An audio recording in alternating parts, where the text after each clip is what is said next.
Hey, good morning. Bob Desmond here. I've been wanting to do a little biography on my life. And as a matter of fact, last week I made an attempt to do so. And when I played it back, I realized I had left a few important details out. So I'm going to give it a go again today. My daughter and my wife just went off to church. I just got back from a 2.5-mile hike in the woods. And anyway, I'm refreshed and cleaned up, and I feel pretty good right now. So essentially, I just wanted to talk about my unusual life. I was born in Boston at St. Elizabeth's Hospital on October 7th, 1954. I never knew my biological mother or father. I was conceived out of wedlock, and in fact, I've been told since from a special person who I'll name in a moment, I've been told that my father never even knew I existed. And on top of that, my original birth name is not Robert Desmond. In fact, it's David King. So, imagine my surprise when I found this out in 2018 when I did an adoption search through Catholic Charities in Boston. I found out who my biological mother and father were, and my mother's name was Constance Stull, and my biological father's name was Arthur Affonato. And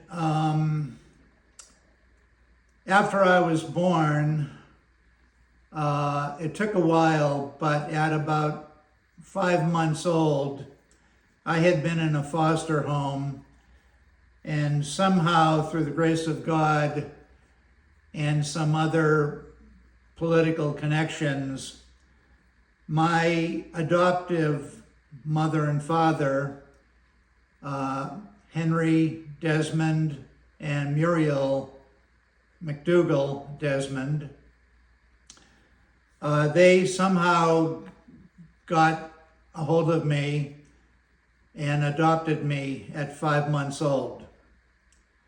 So I found all this out. I found out my biological mother and father's name in 2018 at the age of 64.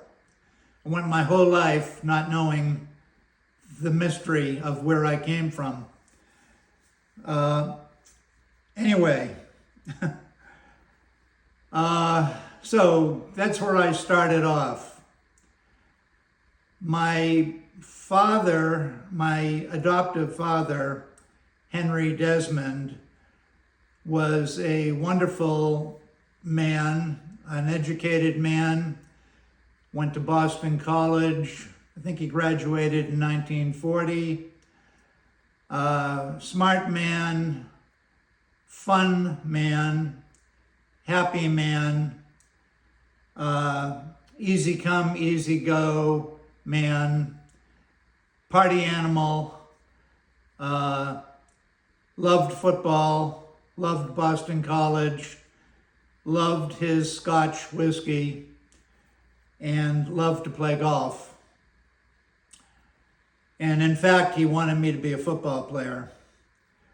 My mother, Muriel McDougall, she grew up in Jamaica Plain, which is a suburb of Boston, not too far out of the city. And I won't go into everything, but she was a wonderful woman, a very self-made woman, strong business sense, no nonsense, She was one of 5 kids. She had 1 sister and 3 brothers. And she became quite a well-known real estate realtor in the South Shore of Boston. And she worked for a company called Jack Conway, who was an independent realtor, started in his garage and became a multimillionaire. So these are the 2 wonderful people who gave me life. And they're both deceased now. My mom died in 2015 at the age of 96. My dad died in 2001 at the age of 84. And I miss them. And they're buried in Milton, in the Milton Cemetery. Milton is just a short drive out of Boston, like, 7 or 8 miles. And I visit them at the cemetery when I am in the area, which isn't very often, now that I live in Orlando. So that's really important. I wanted to get that in because my mom and dad were wonderful. They gave me a wonderful life. My mother had a very strong character, and my father had a very docile character. He was very easy to get along with. He's a good-looking man, and he was all about having fun, but he was very smart. And they gave me a great life. They also adopted a girl.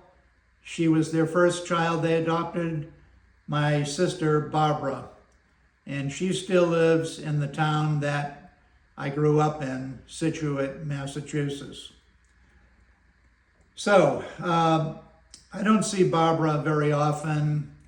We had a bit of a falling out when my mother was in her last couple of years.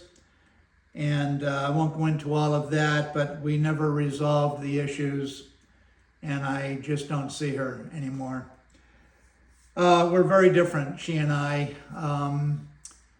Thankfully, we're both more democratic, and so we have the same political views, and that's about where our likeness ends. Anyway, she's a good person, but our relationship always struggled a little bit. And anyway, it is what it is, so they say. So let's go back to my childhood real quick. I don't want to bore you with too much of this, but we'll leave out Connie and Arthur for now and get back to them a little bit later in the story. I grew up in Scituate, Massachusetts, a little area called Minot, M-I-N-O-T. In fact, I lived 3 blocks from the beach, 3 blocks from the private country club, about 1.5 miles, maybe 2 miles from North Scituate Center, where all the action was, and about 4 miles from Scituate Harbor. I lived in a coastal town. The ocean was our life. Boating, scuba diving, water skiing, playing frisbee on the beach, girl watching, you name it, golfing, caddying, and so on. I had an incredible childhood, and mainly due to my wonderful parents. They knew I was different. I was an artist, wasn't much interested in school. I was more interested in making things and learning real things, things that I could do with my hands and my eyes. And long story short, but had a wonderful childhood in Scituate. At the age of 14, I went to Thayer Academy, a private grade school and high school in Braintree, Mass. I went there 8th grade, 9th grade, and 10th grade. Decided I wasn't college material, and but I did meet I was smitten by a very nice young lady, and her father owned a boatyard in Cohasset, Mass. And in fact, I went to work for him at the age of 14. He sold big sailboats, yacht-type sailboats, starting at 23 feet up to about 50 feet. His name was Irving Versoy. He was a great man, and he taught me how to be a craftsman. He certainly was the first person. My dad, Henry, had a hard time putting a nail in a board. Although he was a highly skilled electrician, he couldn't cut a board straight. And as a result, his tools were pretty archaic. But when I went to work in the boatyard, I mainly took the job so I could be closer to the girl, the boss's daughter. And it ended up where I was so busy working on boats, and she was working in the retail area of the business called Fieldbrook Boat Sales. I mention this because it was an important part of my growing up. I worked there summers from age 14 to age 19, 5 years. And I had a great time. I learned a lot about myself. I learned a lot about sailboats.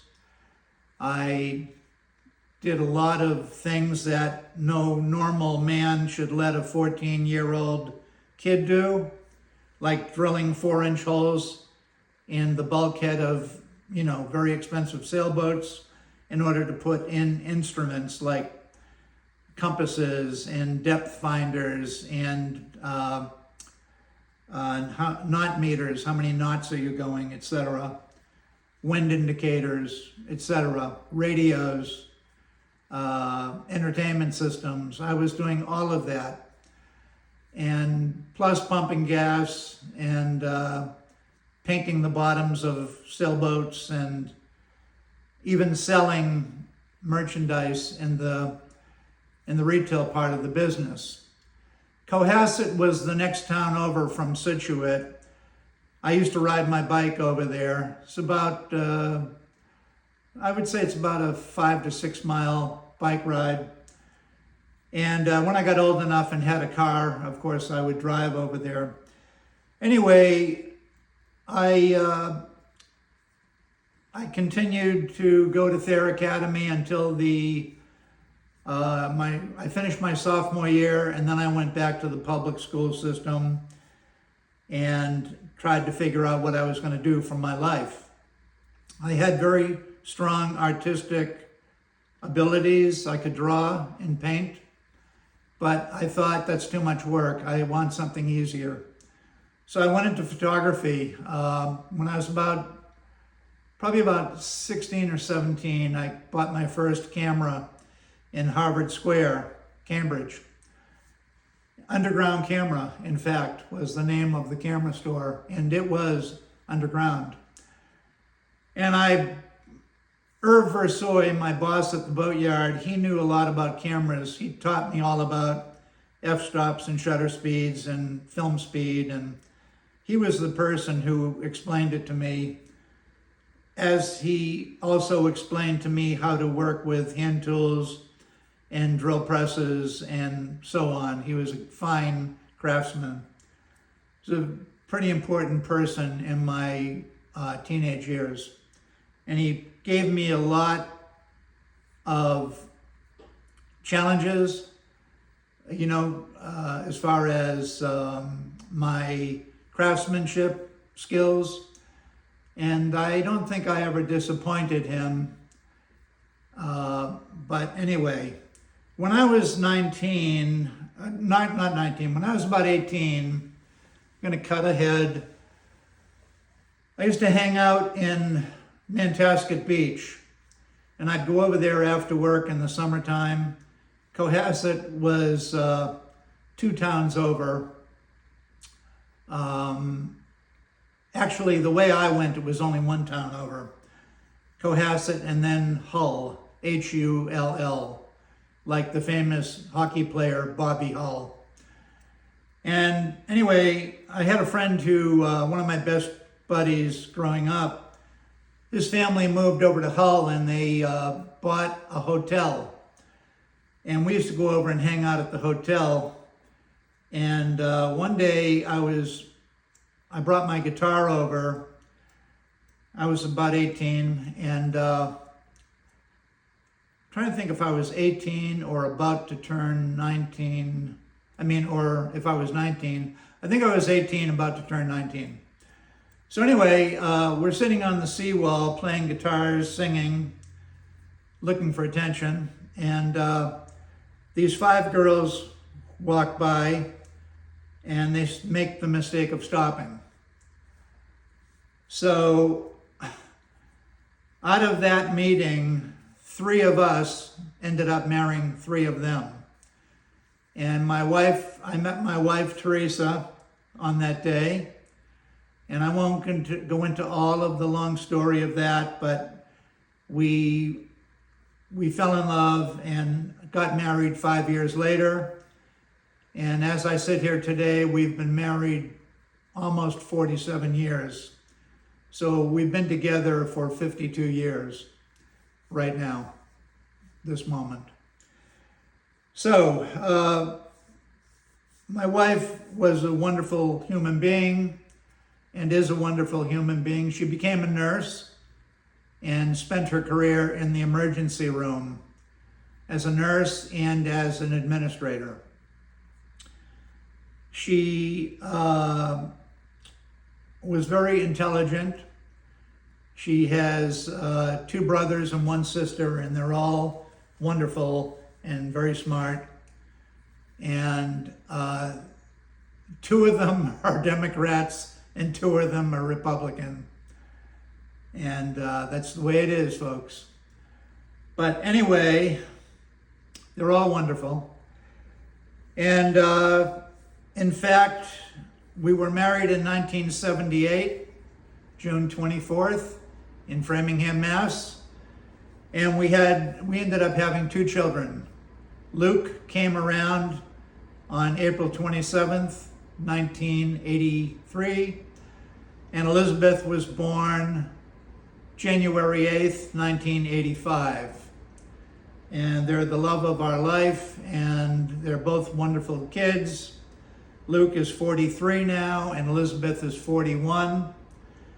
Elizabeth is married with no children. Luke is married with 1 child, a son, Henry, who is 3.5 years old.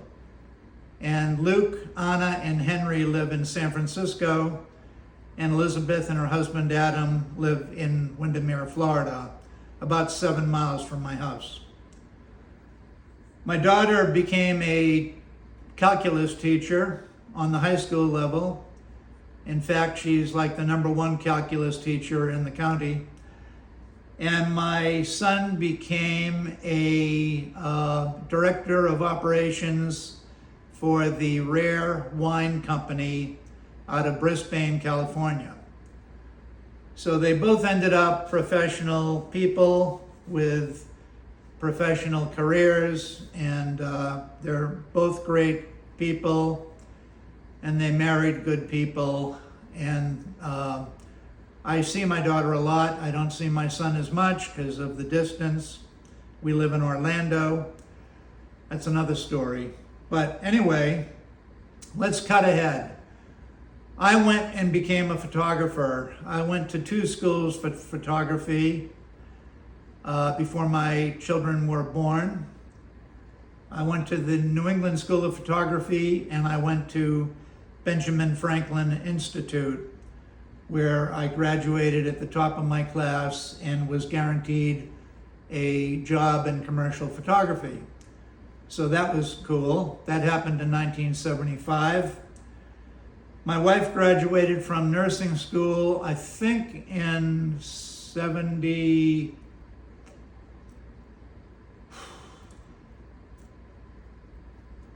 can't remember, honestly. But it was, I think it was shortly after my graduation. Let's just say 77. Some reason that rings a bell. Anyway, she became an emergency room nurse at the South Shore Hospital in Braintree, Mass. Short distance from where we lived after we got married. We bought a house in Norwell, Mass, and we lived there for 9 years before my Disney career started. Anyway, let's go there. Well, let's go back to my life. My wife was a nurse, and I was a photographer. I got a good job in 1976 with a company called Fash Studio, F-A-S-C-H.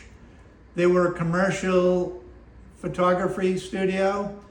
They also did high-end portraiture and weddings, but I didn't do weddings. I did portraiture and advertising and commercial photography, industrial photography. I developed black and white film. I made black and white prints. In fact, I learned from a master black and white printer there, and he really honed me into a good darkroom printer.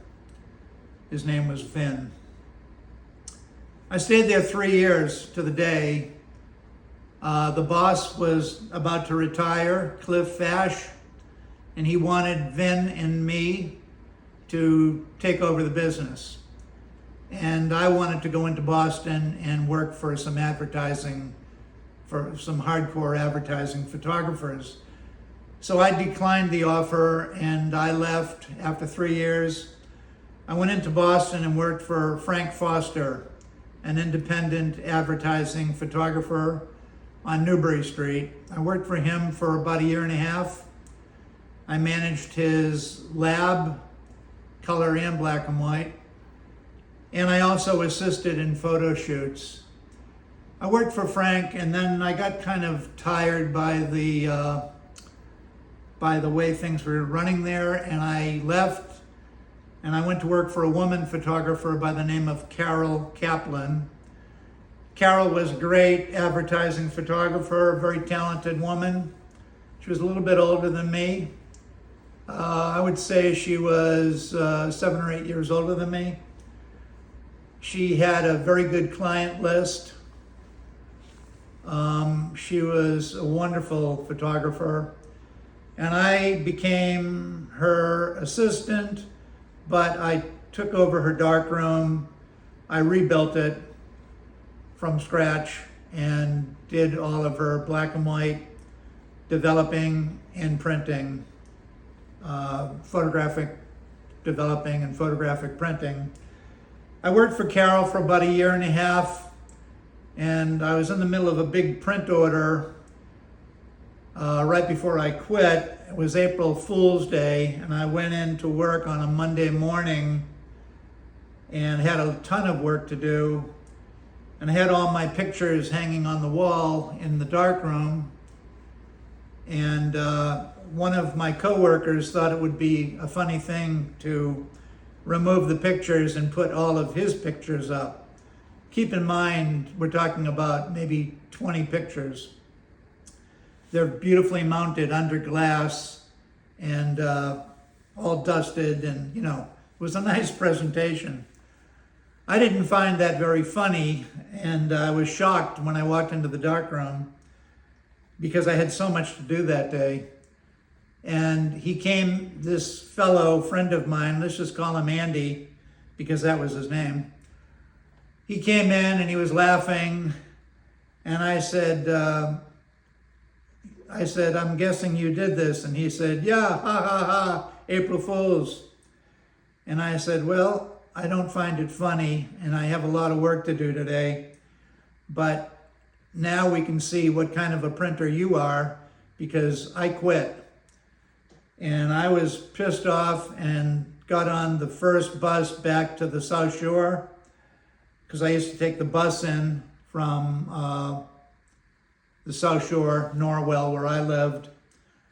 Can't remember where I picked it up. I think I picked it up in Hingham, but I don't remember. And I went home, and at that point I decided it was time for me to open my own company in Boston. Boston was about 20 miles from my home in Norwell. So I went in with my wife and we looked at spaces, and I ended up on Newbury Street. I had a reasonable rent of about $400 a month, and I had a parking spot for about $40 a month. So I think my rent was $440 a month, and I could afford that. Long story short, I was in there for about a year and a half. One day I walked into the studio. There's a note under the door. The owner of the property, I only remember his first name, Marshall. Maybe it was Mr. Marshall, I don't remember. He had died and his son was taking over managing the property. And by the way, my rent went up to $1,200. So my rent literally tripled overnight. And I was shocked, and I had no alternative but to move out. So I asked one of my friends, Lou, who had a truck. I said, can you help me move my stuff out of here? I want to get out this weekend. I want to sneak out. And I just want to end it now. I don't want this to roll on. So he helped me, and we went in and moved everything. We must have made 10 trips from Norwell to Boston.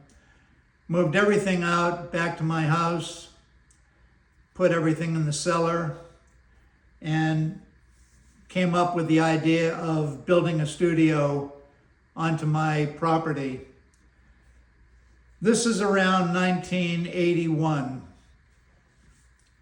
not quite 82. I hired an architect. He drew up plans. I found a contractor who could do the whole building for about less than $20,000. It was a huge building.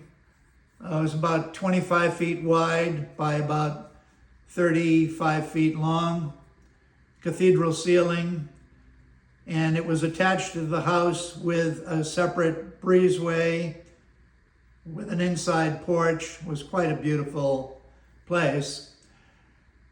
And I built it all out and turned it into a photo studio, and it was wonderful. Now, let me go back in time a moment. In 1978, when Teresa and I got married, she made arrangements to go to Walt Disney World for our honeymoon. And I was so busy working, I said, okay, fine, whatever you want to do. So the day after the wedding, we spent the night at the hotel at Logan Airport. I think it was a Hilton. And the next morning we hopped on a plane, probably JetBlue or Delta, I don't remember. And we flew to Orlando. We stayed at a cheesy hotel on Highway 50, which was about 25 miles from Disney. And we went to Disney World the day after we were married. Late in the afternoon, we decided to drive over there. We had a car rental. We drove there, and I walked up Main Street at the Magic Kingdom, and I was fascinated by the place. And I looked at Teresa and I said, someday I'm going to work here. And she started laughing. And in fact, fast forward 9 years later, in fact, I got hired by Disney. The story kind of goes like this. I was running my own business out of that new studio. Things slowed down a bit, and I called up two of my best friends. This would have been around 1980. I was still shooting jobs, but in between that, I went to work as a house builder, a carpenter, for two of my best friends who had a company, a construction company. And I built houses and remodeled houses for almost 2 years. One day I was on a roof doing roofing shingles, and I was like, I gotta stop this. This isn't any fun. I went home from work and I decided to contact Disney and see if they had any openings in advertising photography. And in fact, they did. I had a conversation with professional staffing. Her name was PJ Ketchum. And she said, Bob, we have an opening, which we never have, but unfortunately, we've been running an ad in a couple of professional photography magazines, and we've received over 800 resumes. But if you'd like to send your resume, here's the address. So I said, okay, thank you. And in fact, I really wanted that job, so not only did I send my resume, I had a professional resume made up, and I also sent a portfolio of my work. Within a week, I got a phone call from Disney, and they wanted to fly me down to Florida and meet with me. So as you can imagine, I was kind of shocked. And excited. So next thing I know, I don't know, maybe a week later, I'm flying down to Disney on a Monday morning. Logan Airport. I get to Logan Airport, go up to get my ticket, supposed to be there waiting for me. No ticket. And I'm like, I gotta get on this plane. I have my first interview is at 10 o'clock. And well, I'm sorry, we can't help you. So luckily I had some contact telephone numbers, and I said, this is like 7 in the morning. And I said, or it might have been earlier. And I said to the person at the desk at the airline, can I use your phone to make a phone call? And they said, okay. So I called professional staffing, and by a stroke of luck, somebody had come in early, and I told them the problem, and they said, sit tight, we'll take care of it. And I got on that plane and flew to Orlando. I was a wreck. Anyway, I got to Orlando. I got directions. This is the days before cell phones and, computers in your hand. And they gave me a map at the airport. I got a rental car, and they told me how to get to professional staffing at Lake Buena Vista. I went to professional staffing. I think I brought another another portfolio. I had some pictures, I know that. And that day I had 7 or 8 interviews with all these different vice presidents. Long story short, one of the meetings didn't go well. A guy by the name of Charlie Ridgway from publicity, he was the boss. And he knew I didn't know a thing about publicity photography. He could tell, even though he hadn't seen my photos. And I remember asking him, have you seen my photos? Did you see my portfolio? No, I haven't seen your portfolio. I said, well, how do you know what kind of photographer I am if you've not seen my photographs? Anyway, I'll get back to that story later. I was calmed down by the HR person, and I had my last interview with the director of marketing, and everything went fine. Flew back to Boston. I felt like I blew the job, blew the opportunity. Got home. My parents picked me up at the airport, Logan, and I felt crushed. And a few days went by, maybe a week, because they interviewed people all week long. A week went by and I got a phone call from a guy by the name of Mike McGuffey, Professional Staffing. Hey Bob, this is Mike McGuffey from Professional Staffing. Was on my answering machine when I got home from the carpentry job. And we're very interested in you. Matter of fact, you're one of the semi-finalists. I'm like, holy crap, I couldn't believe it. So we'll let you know. And maybe a few days later, I got a phone call when I got home from work. And it was, hi Bob, this is Mike McGuffey. Just wanted to let you know that unfortunately you didn't get the job. We hired the other candidate, and best of luck in your future, and thanks for considering us at Walt Disney World. I was devastated. And in fact, I called Fred Graham, the manager of photography, and I said, Fred, I'm really devastated. I really wanted that job. And he said, listen, I want to tell you something, Bob. You were Bill and my first choice. Bill was supervisor of photography. Fred was manager. You were Bill and my first choice. But unfortunately, the vice president of marketing, Pam McKissick, chose this other guy instead of you. But if you hang in there, you will be our next photographer. So that gave me hope. And in fact, it took 2 years. And I won't go into all of that story.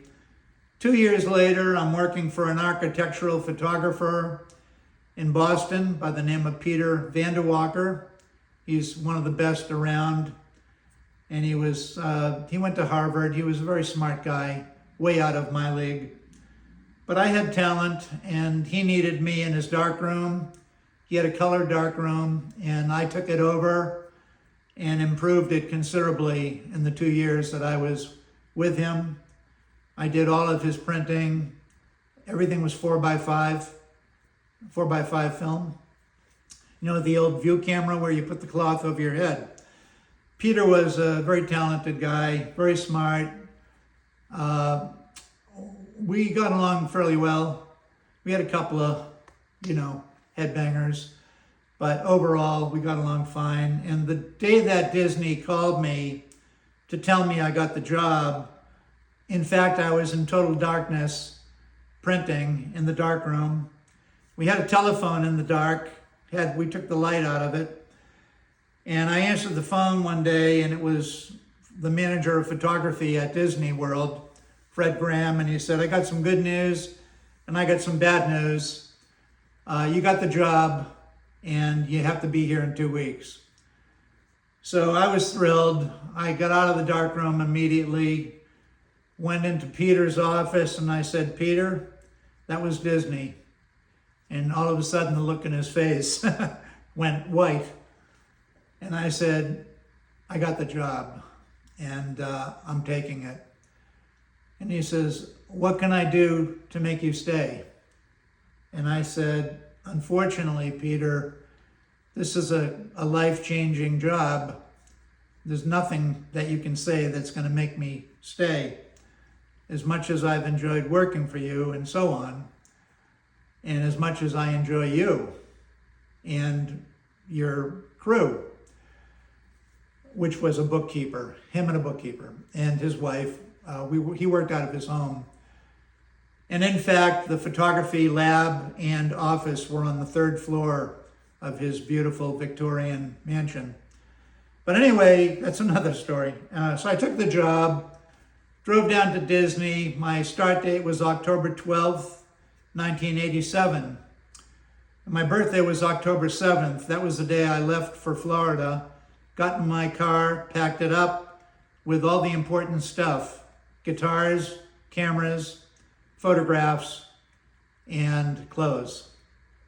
My wife and kids flew down a few days later on the weekend, and I started on Monday, the 12th of October. Disney put us up in a condo, all expenses paid, for a month. They paid for everything. They paid for moving us down here. They reimbursed my expenses for driving down. I had a roller coaster career with Disney. It was the most exciting job I ever had. It was incredible. My office was under Main Street at the Magic Kingdom. That's where photography was. I drove to the Magic Kingdom every day for 6.5 years. And there was talk. I had a marvelous career there. It was so much fun. Worked my ass off. And that's a whole nother story. But I never thought I would get laid off or fired from Disney. And in fact, that's what happened. February 28th, 1994, they had a massive layoff. I was caught in it. I was in fact laid off that day. It was horrible. And I was embarrassed and sad and angry and didn't know what to tell my wife when I got home. I won't go into all of that, but by the grace of God, I had made enough of an impression photographically that Disney started calling me within a week.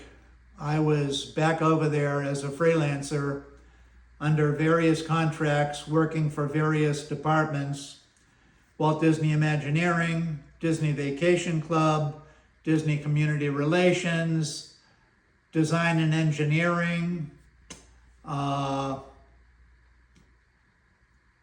There were some others, I can't remember them all, but all of the different departments that I provided photography for, they all wanted me to still shoot for them.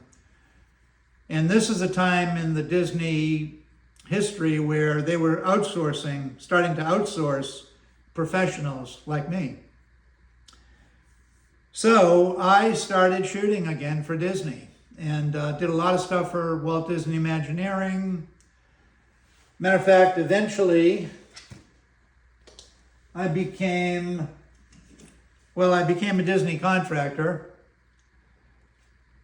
freelance professional photographer contractor, and I became an honorary Disney Imagineer. Okay, and that happened when I was working for Jack Blitch during the construction of Animal Kingdom. I was photographing the entire project from the first shovel in the ground all the way up to the WDI, the Walt Disney Imagineering pre-opening party. I was there for however long it took, I don't know, 3 or 4 years. And Jack Blitch called me into his office one day and he said, "You know what, you've been working for me for all these years. It's time you became an Imagineer. And I can't make you an Imagineer, but I can make you an honorary Imagineer. You're part of our team. You're invaluable to us. Congratulations." Well, that was pretty cool. So anyway, getting choked up, forgive me. Somewhere around, before I left the marketing department, I got laid off in 94, but somewhere around 92, I had this crazy idea to make a guitar. I had made one in high school. It was very crude, and I wanted to make a real one. So I started doing my homework in my spare time, and long story short, I bought a bunch of books, got the wood, got the tools, turned my garage into a workshop, started making guitars even though I was working for Disney full time. And when I got laid off in 94, all I wanted to do was make guitars. Unfortunately, the phone started ringing from Disney, and I signed some contracts, and I was working over there quite a lot. But in between the photography assignments for Disney, because they were very financially beneficial, in between all that, I was making guitars and I was juggling 2 careers, but it started off where I was just making a guitar. And then I made 3 more. And then I got the bug and I started really pounding it.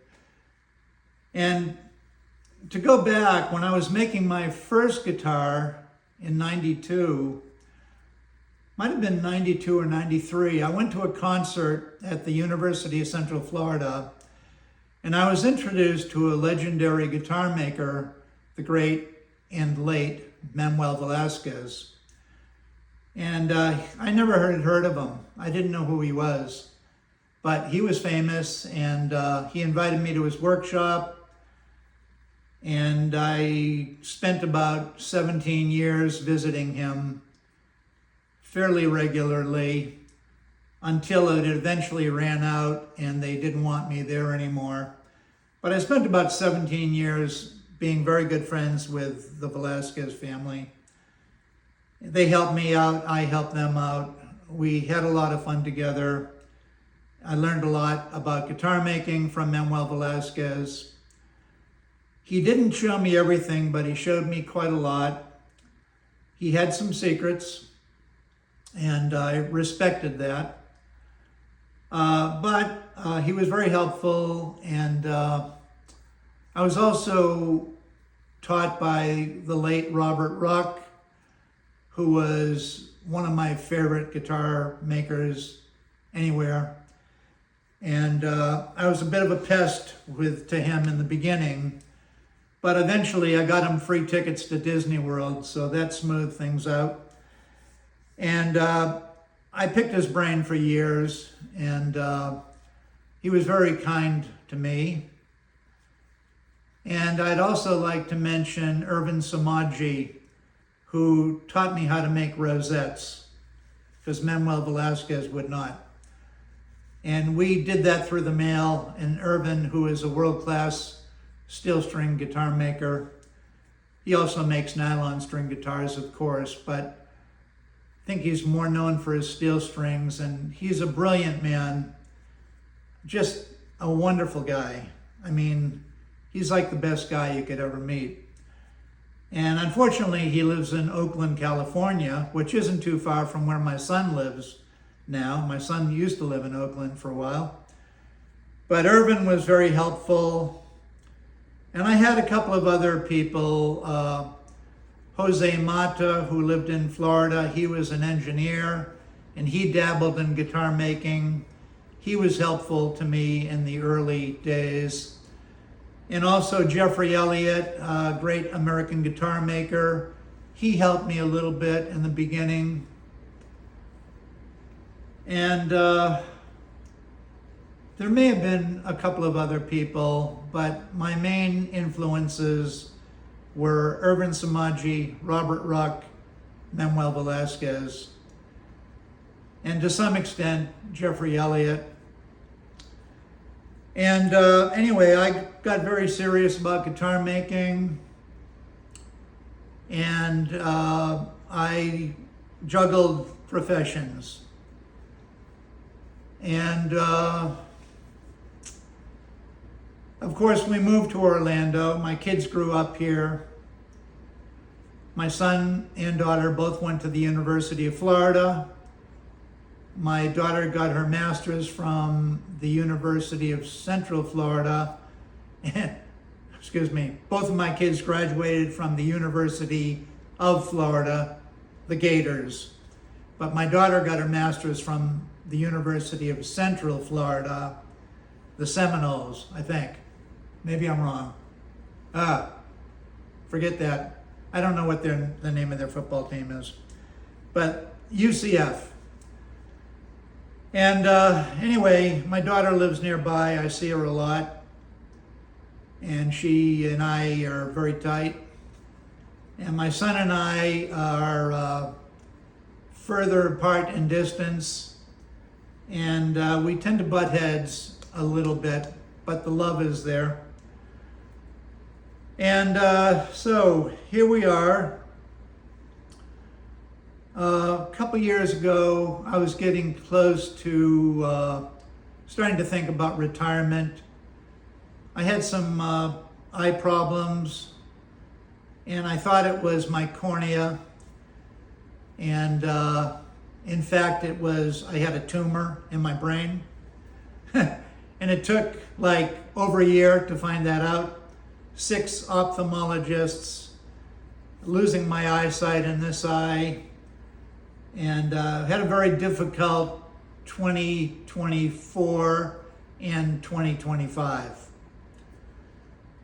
But anyway, I sold all of my workshop equipment, my big machines. I think I sold them in February of 25. And I was trying to find an answer to my eye problem all throughout the year. I had torn my left calf last year. That held me up for a couple of months, and severe pain. I had a right torn meniscus. 24 and 25, mid 24 and all of 25 were very challenging. I had brain surgery December 4th of 25. Literally, they cut me from ear to ear, went inside, drilled a hole in my skull, took out the brain tumor, got it all, thankfully. It was benign. It was pushing on my right optic nerve, and it was killing my right optic nerve. So to look at me, other than the scar on my head, you wouldn't know I had an eye problem because my eye looks normal. But in fact, it's only seeing about 30% and maybe 40%, but everything, there's this kind of a sweet spot in the middle where it sees pretty well. But all of this is gone. Matter of fact, I'm getting dizzy, shutting my eye. Good thing I'm sitting. I'm getting dizzy because of the heart meds that I'm on. Once in a while, if I get excited about what I'm talking about, I get the adrenaline has adverse reaction to my heart medicine. But anyway, I may have left some stuff out.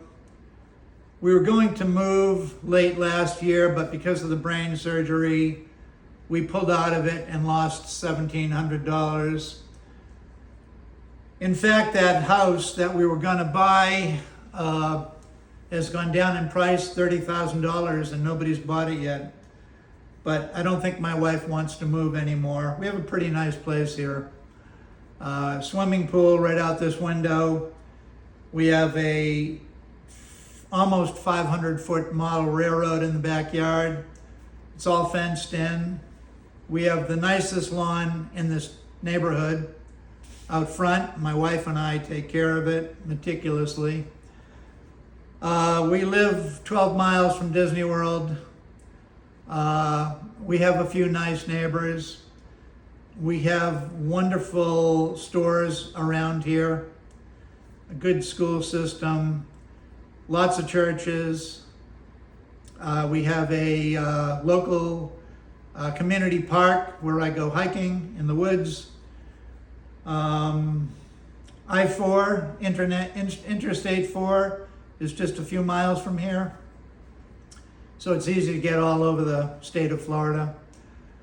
The house is paid for. We've been in here for 38 years, I think. Like I say, it's paid for. So essentially we're living rent-free for the last 20 years. And there's really no great reason to leave here other than the maintenance of the home, the yard. We still do our own yard.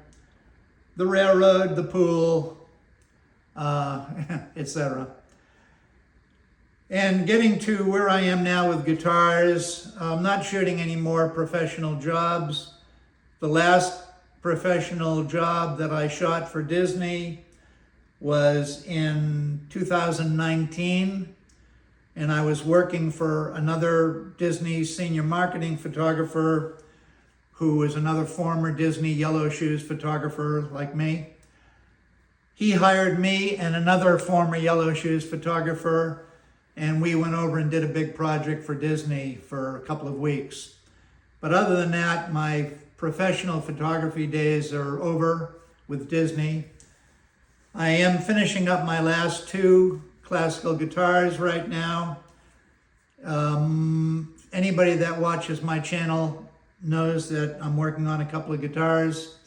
They will probably be my last 2. However, I am very surprised at how well I can work, even with an eye that's seeing poorly and one eye that sees perfectly. I'm quite amazed at what I'm capable of doing, even with a bad eye. And I think it's just my perfectionism. My perfectionism takes over, and I can't allow myself not to work at that level. And as long as I can see with one good eye, my hands are very steady still, and I don't have any serious arthritis or anything. But I've had enough. I sold all of my wood. I sold my machines. We sold our camper van. We sold our high-end kayaks. I sold my drum set. We were going to move out of here over to Claremont into a retirement community, but now we're not. So here we are, 2026.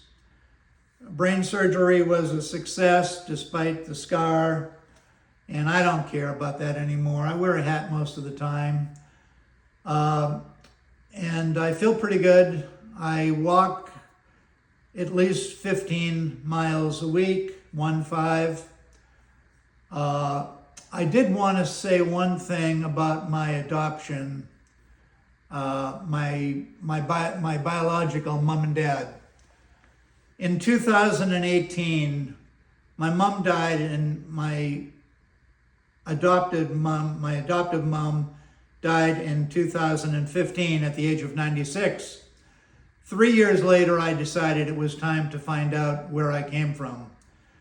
I called up Catholic Charities in Boston. They had a giant file on me, and they said, for $250, we can tell you a lot. So I sent them the money. I got back quite an amount of information. But as I read through it, it was fascinating, but some of it didn't make sense, because some of it contradicted some stuff contradicted other stuff. So after a few months, I decided to call them back and say, have you got any more information about me?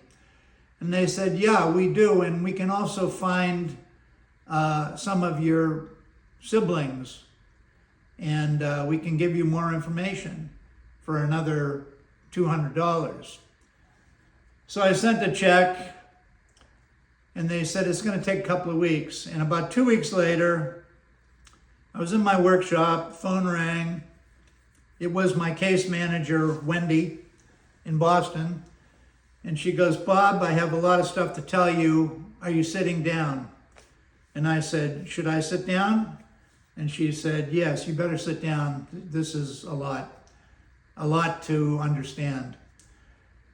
And she told me that not only did I have 5 or 6 siblings, half-siblings, but my mother was also married like 4 or 5 times, and all these siblings, she would have the babies and then run off and go to the next husband.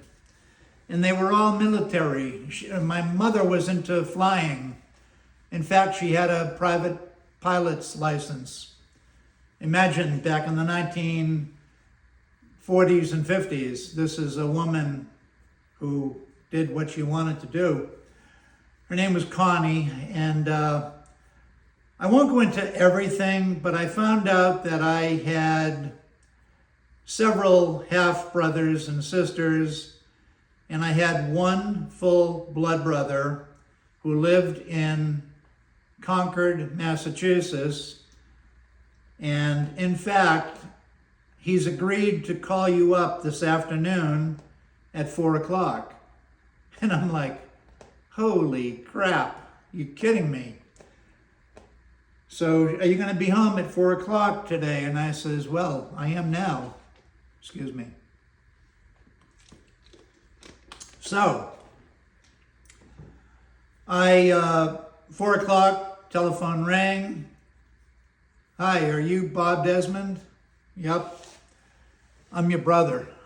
My name is George Affinato. I said, what's your last name? He said, Affinato. I said, how do you spell that? Affanato. And immediately I'm thinking, that's Italian.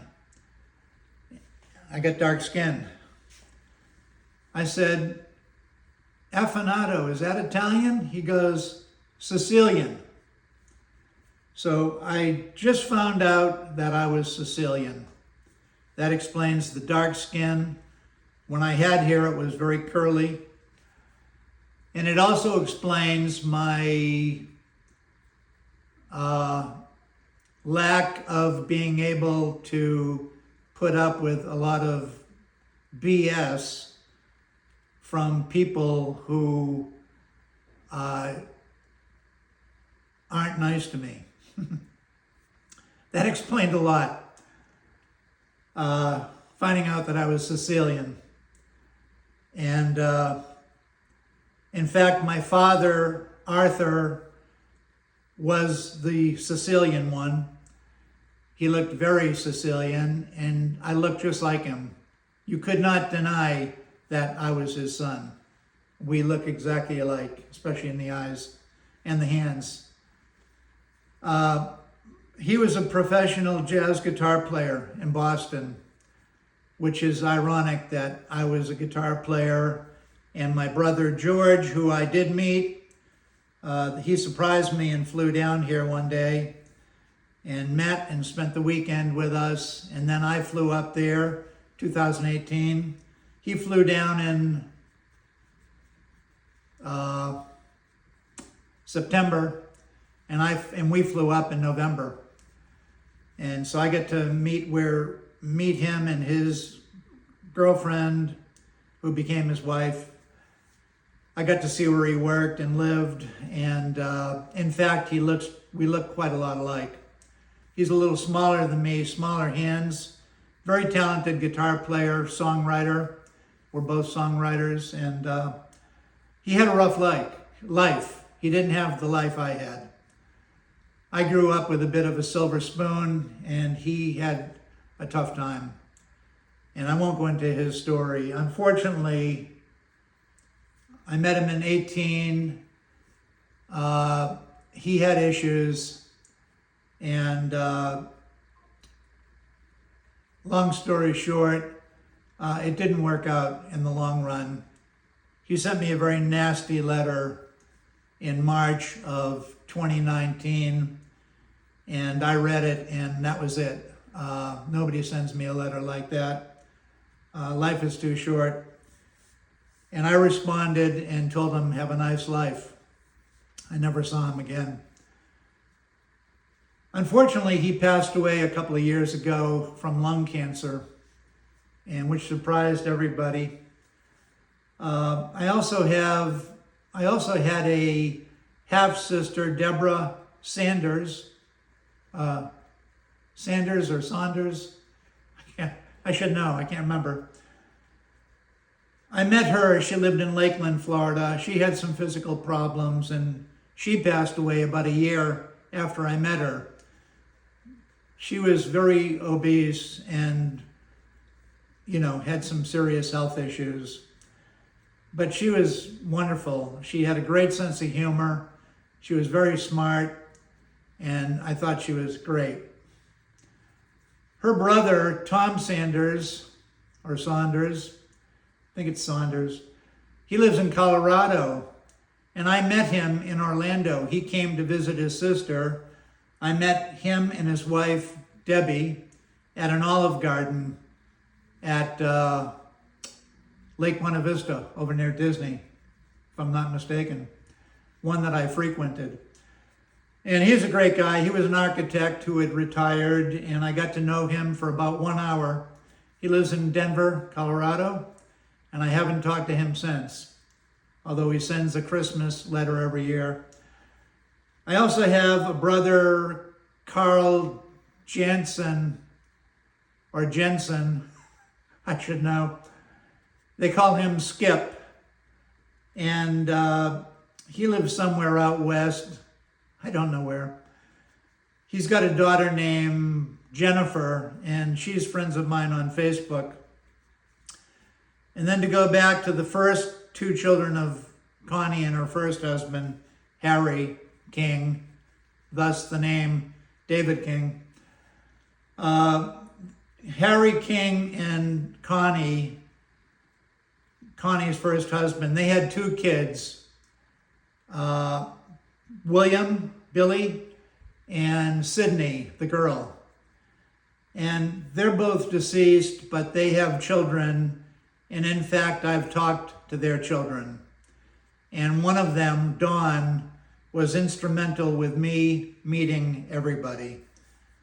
And so that's kind of a crazy story, but I did find out quite a lot of information about my biological mother and father. I actually went to the grave of my mother and father.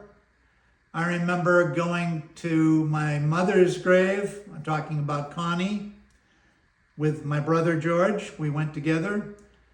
And I said to George, "Where's Connie buried?" And he said to me, "You're standing on top of her right now." So that was pretty strange. And Arthur, in fact, was buried several hundred yards away in the military section because he was in the army.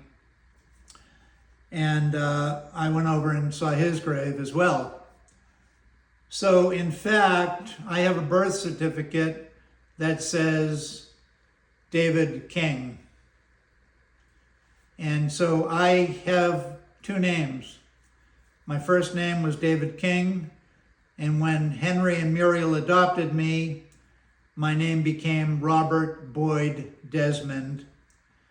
And I was named after my uncle, Bobby, who sadly died in a car crash at the age of 23. My mother's brother, one of my mother's three brothers, and I was named after him. His name was Robert Boyd McDougall, and I am Robert Boyd Desmond. So, to wrap it up, thanks for listening if you're still watching. I have two wonderful children, Luke and Elizabeth. Luke lives in San Francisco with his wife Anna and son Henry. I have a daughter, Elizabeth. We have a daughter, Elizabeth, who lives in Windermere, Florida. She's a teacher, and they have no children, she and her husband, Adam. I have a wonderful wife, Teresa, who puts up with me all these years. She's a loving, caring human being, a bit naive, but very smart, way smarter than me. And she's a nurse, retired. My biological mom are Connie Stull and Arthur Affinado. In fact, they did get married and had George. And George had a terrible childhood because Connie was crazy. Arthur was gentle and kind. He was a fine woodworker and a professional jazz guitar player. So the apple doesn't fall far from the tree. I got his fine woodworking and I got his music. I'm a guitar player. I play piano a bit, drums, and write songs. And I got the music from Arthur. And of course I have the two wonderful people who adopted me, Henry and Muriel Desmond. Muriel McDougall and Henry Desmond. I have a sister, Barbara, who lives in Situate, Mass. And my mother and father, Henry and Muriel, my mother gave me my hard side and my father gave me my soft side. I have both. I'm an extremely driven person, but I've gotten very lazy since I slowed down with my physical ailments.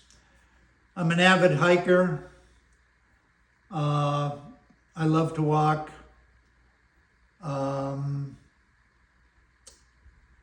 I love music. I love to write songs and record them in my studio. I love the classical guitar. I don't like the stuffiness around it, but I love the Spanish romantic repertoire. Federico Moreno Torroba, for example, one of my favorite composers. I'm a big Andres Segovia fan. A lot of people hate him. I don't. I love Julian Bream. I love Narcisco Yepes. Those are probably my three favorite classical guitar players, even though there are modern players who are more technical. I would say Bream is probably, I mean, of course you got John Williams in there too, but he's not in my top favorites. He's a little bit too robotic for me. I like the romanticism of Segovia's playing and the incredible musicianship of Julian Bream. He was just an absolute genius. And of course, today there are some incredible guitar players in all styles. So there isn't one greatest guitar player, forget it. There's many, many, many great guitar players. Just like there are many great guitar makers, classical guitar makers. So I'm wrapping up my career in photography and guitar making. I'm enjoying going out and walking, going to Disney, going out to lunch, working around the yard. Work has become less important to me. My career, not my fame, but what I have accomplished in my life, that's not super important to me anymore. When you're starting to stare at your own mortality, stuff and what you've accomplished isn't really much important anymore. You got to start thinking about what's after this. And I think the most important thing to do at my age is to help people that want to learn and try to be kind to everybody, even MAGA Americans. I'm not a fan of MAGA or Trump. I disdain Trump. And I've lost a lot of good friends because of that, but it is what it is. Oh well, so sad. What do they say? So sad, too bad, so sad. I move on and I hang around with people that believe in morals and ethics and dignity, class, morality, people that have a conscience, integrity, good people, nice people, kind people. I am a Christian. I believe in Jesus Christ. I believe in life after death. I love the real God. And I'm not sure where he is anymore because of so many people worshiping, so many Christians worshiping different kinds of gods. I struggle with that, and that's why I walk in the woods. I was born and raised a Catholic, and if I'm anything, I'm a Catholic still. I believe Christianity is holy. I believe God is great and deserves our utmost respect, and I believe we should fear the Lord in a happy way. I try to do the right thing as often as possible, but my Sicilian comes out sometimes. And, you know, if you're nice to me, then I'll be your friend for a long time. Anyway, that's about it. I'm sure I've left things out, but I'm kind of winding down my creative career, spending way too much time on YouTube, learning things, spending too much time sitting in my brown leather lazy boy. But I still like to go to Disney now and then. We probably go once a week. And I have an annual pass. We have annual passes. We usually go with my brother and sister-in-law and go out for lunch afterwards, off property. I still love guitar making, but it's important to stop before it takes all the life out of me. I have, when I finish these two guitars, I'm going to have 14 Desmond guitars in stock. That's enough. And I'll enjoy them for a couple of more years, and then I'll sell them if I'm able. And that's about it. I hope to do more original music and original songs and more recording. I am a singer-songwriter. I play a bunch of instruments okay. When I need somebody really good, I call one of my Disney friends to come over and pay them to play what I need. I love songwriting. I love guitar making. I love practicing the classical guitar. I love reading music and learning new pieces. I love to see my grandson in California. I love to see my son and daughter-in-law in California. In fact, I love to visit California, but I wouldn't want to live there. I love Yosemite. I love Arches National Park. I love Bryce Canyon. And I hope to explore more national parks before I die. I love the Grand Canyon, and I would like to hike rim to rim in the next couple of years. Not sure I'm up to it. We'd break it up into 2 days. We would start at the North Rim and go to the South Rim. And that's on my bucket list while I still can. And that's about it. I'm all about peace. I'm all about humanity. I'm all about passing on what I know. In fact, I am making some instructional videos right now. Poorly made, but the content is there. I like to help people. I have no secrets. Manuel Velasquez told me one time he had no secrets, but in fact he had a lot of secrets and went to the grave with a lot of those secrets. I don't want to go to the grave with secrets. I want to share my knowledge. And it's interesting because if you went back 30 years and had a guy like me that wanted to share his knowledge, that would be a pretty popular guy. But in the world we live in today, everybody seems to know everything, and not many people are that interested in what I have to teach. But if I can help one person, then it's worth it to me.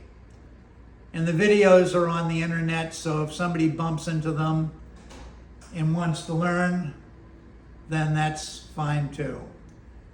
Okay, it looks like my wife just got home from church. So peace, and Bob checking out. Take care now.